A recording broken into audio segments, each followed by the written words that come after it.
Herkese merhabalar, ben Olcam. Bugün sizlerle birlikte Instagram'a yeni gelen özellik olan hikayenize müzik nasıl ekleyebilirsiniz bunu göstereceğim. İyi seyirler.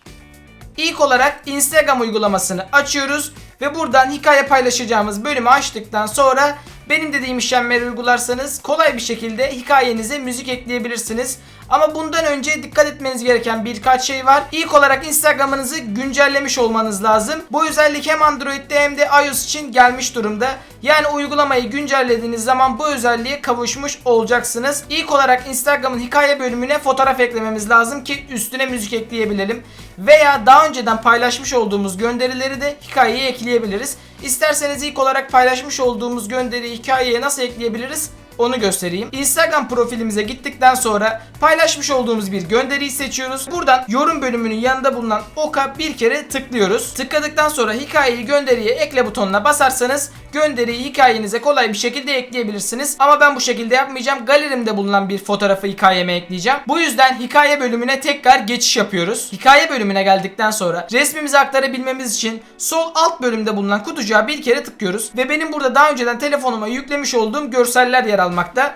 İlk görselimizi seçiyorum ve gördüğünüz gibi şu anda hikayemize eklendi. Aşağıdaki tarihi silebiliriz. Hemen üstüne basılı tutup aşağı sürüklediğimiz zaman çöp kutusuna yazımız silinmiş oluyor. Hikayemize müzik eklemek için yukarıda bulunan sağ bölüme yakın olan emojiye tıklarsanız direkt o sayfa açılacaktır. Veya aşağıdan parmağınızı yukarı doğru sürüklerseniz gene bu sayfaya erişebilirsiniz. Bu kısma geçiş yaptıktan sonra sağ bölümde yer alan müzik ikonuna bir kere tıklıyoruz ve burada bizden şarkı seçmemizi istiyor. Yukarıda bulunan müziklerde ara bölümüne istediğiniz müziği yazabilirsiniz. Veya Instagram'ın önerdiği şarkıları da kullanabilirsiniz. Ben en başta olan şarkıyı kullanacağım. Şarkıyı ekledikten sonra gördüğünüz gibi yazılar çıkmaya başladı. Burada birkaç ayar yapabilirsiniz. Bakın aşağıda bulunan 15 yazısına bir kere tıklarsanız burada istediğiniz kadar saniye belirtebiliyorsunuz. Yani 5 saniyeden 15 saniyeye kadar gönderinizde bu şarkıyı oynatabiliyorsunuz. Ben 15 saniyeyi seçip bitir diyorum.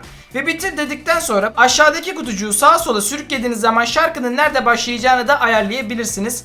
Bunun yanı sıra bakın üst bölümde yer alan yuvarlak ikonlara da tıklayarak şarkının hikayenizde nasıl gözükeceğini de değiştirebiliyorsunuz. Mesela bu şekilde daktilo tarzında olabilir. Veya söz değiştikçe diğer kısımlar saydam olarak gözükür. Şarkının o anda okunduğu bölüm ise daha parlak gözüken bir mod da var. Bunun yanı sıra direkt kayan yazı tarzında da mevcut. Sol bölümde yer alan diğer ikona tıkladığımız zaman burada şarkıcının adı, albümün adı ve albümün resmini görüyoruz.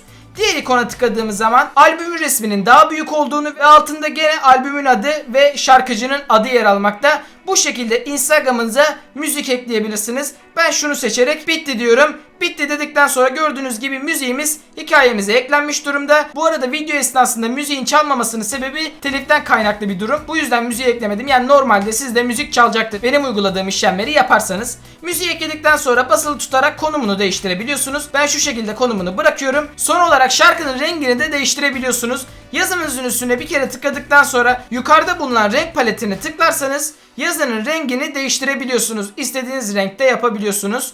Gördüğünüz gibi yeşil, turuncu, kırmızı, mor diye devam ediyor. Bitti dedikten sonra yazıyı bu şekilde ayarlayabiliyorsunuz. Ve aşağıda bulunan gönder butonuna veya hikayelerin butonuna basarsanız yapmış olduğunuz içeriği Instagram hikayenizde paylaşabilirsiniz. Bu videoluktan da bu kadar. Videoyu beğendiyseniz beğenmeyi, kanalıma abone olmayı ve yorum yapmayı unutmayın. Kendinize iyi bakın. Görüşmek üzere. Hoşça kalın.